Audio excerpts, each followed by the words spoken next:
Reflexiones Amazónicas con David Landa.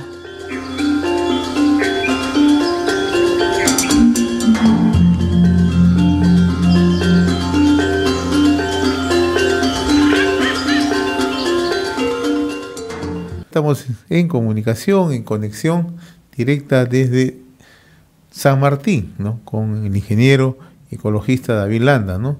Y como siempre le damos la bienvenida, ¿no? Cada día nos sorprende con un paisaje más acogedor. Qué gusto saludarlo, ingeniero David Landa, muy amable. Un abrazo. Muy amable, estimado amigo.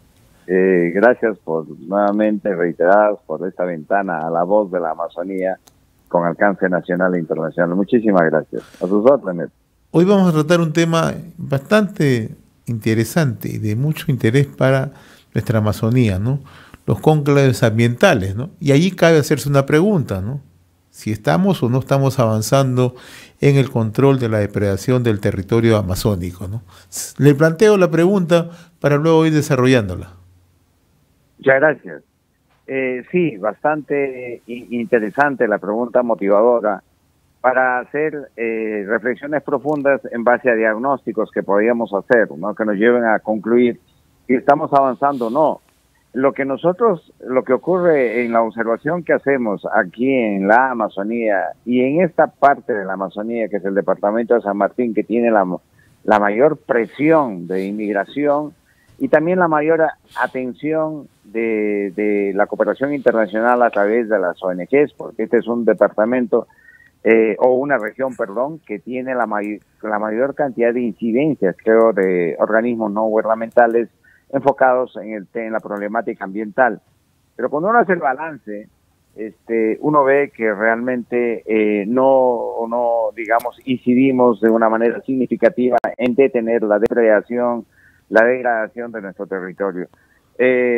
Sí, y creemos ahí que hay que tener un reenfoque de esta cooperación, de todos los recursos que llevan para la cooperación, que de alguna manera tendríamos que tener también por el lado del Estado, en este caso subnacional, regional, políticas absolutamente claras de manejo del territorio, de modo que en ellas estén articuladas, umbilicadas, vertebradas, todas estas intervenciones también de la cooperación internacional que tienden en los mismos objetivos de reducir la deforestación en estos bosques tropicales, de mejorar la intervención y la pérdida de biodiversidad que tenemos y de esa manera contribuir a, digamos, a la mitigación de los efectos nefastos del cambio climático, precisamente por la desaparición de la cobertura vegetal, que es la que captura o fija o absorbe los gases de efecto invernadero, en este caso el dióxido de carbono en mayor cantidad, ¿no? Entonces, ahí como que el balance a nosotros muchos no nos convence y de repente también, de alguna manera, por no ser tan eficientes en el uso de esta cooperación, de estos recursos, que en buena cuenta son los tributos que paga hasta el último ciudadano de estos países cooperantes y a través de su Estado llegan a los órganos que operan, que direccionan, que canalizan estos recursos, se suponen los objetivos para los cuales se los destina. Entonces ahí nosotros creo que tenemos que reflexionar, de repente no estamos haciendo adecuado uso de estos recursos y honrando esa cooperación y esa confianza de las personas, de los ciudadanos, los contribuyentes de estos países que colaboran con nosotros, ¿no? Ahora, siempre nos quedamos en el diagnóstico, nos quedamos en la denuncia, ¿no? Y lo que usted puntualiza, ¿no? ¿Hay un tema vinculante en estos temas? Sí. Y si esto permite justamente contrarrestar toda esta situación de depredación que se presenta, ¿no? O sea, la pregunta es muy puntual. Simplemente lo que se está haciendo ahora son denuncias, pero no hay un accionar directo. Bueno, mire, aquí el asunto, diríamos, en buena cuenta, mirado así, como una película de blanco y negro, sin los matices, en realidad necesitamos decisión política. Y decisión política del que obviamente tiene el poder, detente el poder. El Estado es el que tiene, para comenzar, por ejemplo, el monopolio del terror. ¿no? Y me refiero que tiene ahí las Fuerzas Armadas, las Fuerzas Policiales.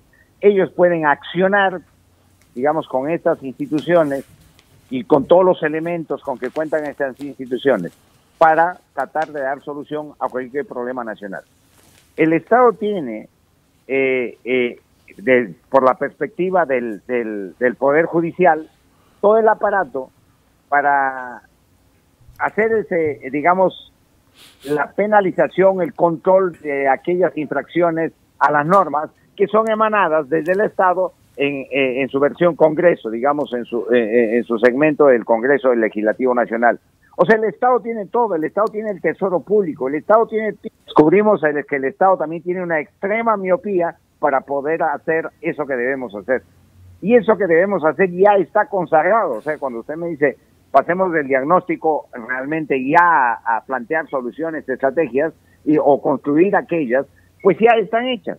Usted tiene en otra sección hablábamos de que tenemos aquí ya consagrado como legislación nacional la zonificación ecológica y económica como instrumento para el ordenamiento territorial.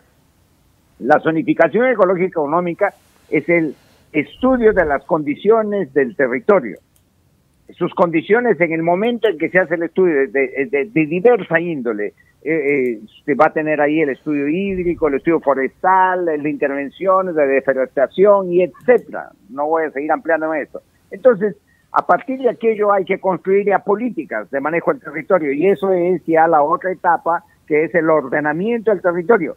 Y el ordenamiento del territorio, mi querido amigo, o sea, no es pues, así como luchamos contra Sendero, ese no se ordena pues con una misa, un responso o un pañuelazo. Hay que ejercer poder ahí. Hay que realizar acciones coercitivas allí. No debe temblar la mano cuando se tiene que aplicar las normas que ya están ahí. Hay delitos, el 310 del Código Penal, 11, 12 y 13, hablan sobre los delitos ecológicos o sobre la ecología, ¿no? Y habla ahí de la penalización de aquello, pero nada, no pasa nada acá. Primero, que es la corrupción, y segundo, da la impresión que en el aparato del Estado consideran a este asunto de los temas ambientales, delitos ambientales, como no pasa nada. Oye, ¿cómo le vas a meter a la cárcel cuando ha deforestado este lado, cuando ha afectado la cabecera de una cuenca? No, pues, hoy meter a la cárcel con el robo de un celular o cosas por el estilo. No es así. El tema ambiental ahorita es vital para que nuestra especie humana se mantenga. Eso es, por un lado, el Estado en la parte de propositiva, en cuanto a ejercer coerción sobre los delitos ambientales, las afecciones ambientales que ahorita nos están golpeando duramente en todo el planeta. El otro asunto es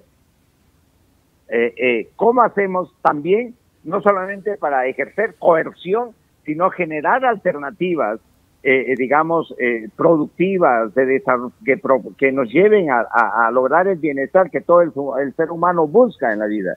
Y esas alternativas también las tenemos nosotros acá, las conocemos acá en la Amazonía, pero obviamente nosotros no gobernamos nuestro territorio, no tenemos todas esas competencias que necesitamos tenerlas en nuestro territorio, por la misma razón que cuando la conocemos, sabemos, tenemos los saberes para intervenirlo, tenemos los mecanismos para captar saberes de otros lugares, existen tratados internacionales que ponen a nuestra disposición lo avanzado en otros países en temas que tienen que ver con el buen gobierno de la foresta, o sea, de la selva, por ejemplo, el Tratado de Cooperación Amazónica y su órgano, que es la organización del Tratado de Cooperación Amazónica, el OTCA. Pero eso, el gobierno central, que es miope, en realidad, y tenemos un modelo de Estado unitario, centralista, limacéntrico, de allí quiere dictar cómo manejar todo el territorio más diverso del planeta, el más rico del planeta. Eso es un absurdo. Ahora, ingeniero, entonces, ¿cuál es el papel de las entidades u organismos del Estado acreditadas? ¿Y qué facultades en este caso tienen los gobiernos regionales, gobiernos provinciales, locales y las propias comunidades? Mire usted, le pongo, en realidad los gobiernos regionales y locales están, son pues chiquipiernas, diríamos, como las personas que nacen con algún defecto físico y con las piernas cortitas y los brazos cortitos. Así, Así están en términos de gobierno, no tienen todas las competencias, no tienen todas las extremidades, todo el aparato institucional a su disposición y bajo su pleno dominio y gobierno, porque las competencias hay unas que son compartidas, otras que son exclusivas del gobierno central. Le menciono uno. Si usted quiere poner creo que en otro programa, en otras de estas reflexiones amazónicas lo mencionamos, pero ahora viene en contexto. Si usted quiere poner un vivero de orquídeas aquí en la Amazonía, donde las tenemos en cantidades siderales, solamente en la cuenca del Alto Mayo tenemos más de 300 especies que necesitaríamos ir ya trabajándole para trabajar híbridos y ponerlos en el mercado mundial. Ese permiso para poner un orquidiario, un vivero de orquídeas, lo entrega Serford Lima. No lo entrega la Autoridad Regional Ambiental de acá, la Gerencia de Recursos Naturales, equivalente en otros lugares. No, lo entrega Lima. Esa competencia no lo viene acá. Si usted quiere entregar concesiones forestales o generar proyectos forestales, esa potestad lo tiene Serford Lima. No lo tenemos acá. Si usted quiere generar un área de conservación privada y entregar la autorización porque hay una persona que quiere su bosque no tocarlo y inmatricularlo en los registros públicos como área de conservación privada intangible a perpetuidad, esa, fíjese, hasta para conservar, si alguien quiere conservar tiene que ir a pedirle permiso a Lima y llega un funcionario que no entiende nada y por algún detallito poligonal no le da el permiso. Entonces, no tenemos esas capacidades que ya, y peor aún, los que llegan a los gobiernos regionales no entienden que deben asumir el papel de estadistas, de mandatarios, de gobernantes y empezar a arrancarle competencias al gobierno, al Estado central. No, ellos siguen siendo, evolucionan a una categoría de alcaldes regionales, nada más, siempre bajo digamos, la óptica del obrismo y no de la gestión y la mirada de un territorio para gobernarlo y avanzar con sus gentes. O sea, no tienen una mirada de estadistas, pues es lamentable. Lo que usted señala es bastante preocupante. Si los gobiernos regionales, los gobiernos locales no tienen la suficiente capacidad, y el otro tema, que las entidades Perdón, tenemos capacidades técnicas muy buenas. Lo que pasa es que no tenemos competencias de gobierno, no nos lo conceden y se están centralizando más.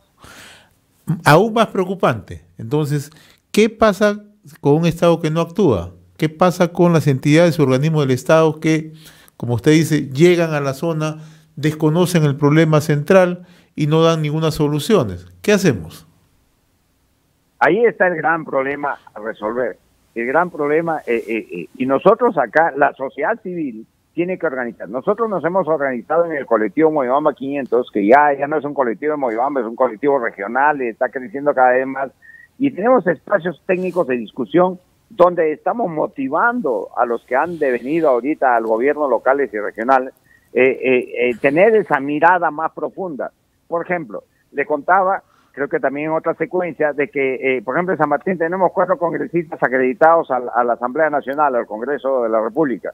Pues no es real que tengamos solamente 4 están allá, tenemos muchos más, porque el gobernador regional, de acuerdo a ley, tiene capacidad de generar iniciativas legislativas, verbigracia. Todos los consejeros regionales, que aquí tenemos 15, pueden generar iniciativas legislativas y gestionarlas a través de la presidencia de la gobernación regional y ponerlas en debate en el Congreso. Entonces, más el gobernador, 16, más los 4, 20. Teníamos algo de 20 congresistas para efectos prácticos, jurídicos y legislativos.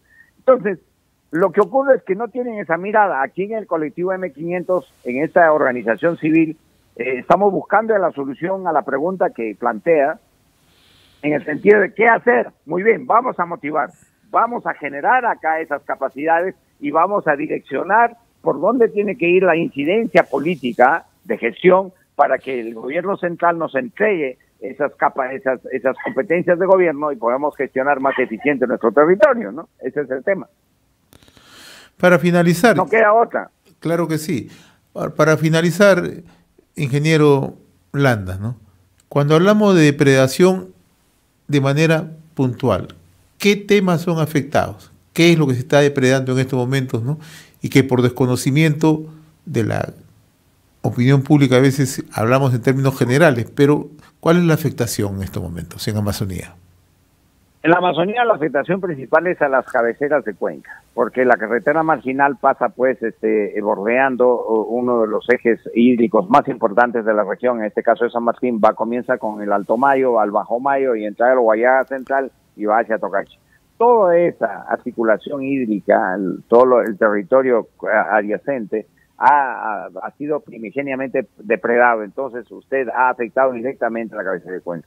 Lo segundo es que la inmigración ha venido galopante, masiva, y se ha introducido por distintos lugares del territorio amazónico, que es de San Martín, que es la más importante cabecera de cuenca del sistema amazónico continental, y se produce la deforestación. Allí hay extracción de madera, hay establecimiento de pastizales, también por una miopía de las normas nacionales que decían que no te puedo titular yo una tierra ni puedo darte el imperio privado sobre aquella, cuando si no me demuestras trabajo. ¿Qué manera práctica de demostrar trabajo hay? Talarlo todo y poner 2 vacas en 20 hectáreas. Entonces ya el Minagri te puede entregar el título de propiedad. Creo que eso se ha modificado un poco ahora, pero ante eso nosotros tenemos alternativas productivas, trabajar reforestación productiva con especies maderables.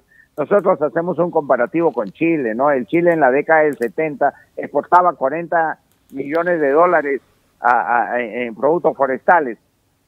Desde la década del 70 le dieron otro enfoque al tema forestal en Chile que tiene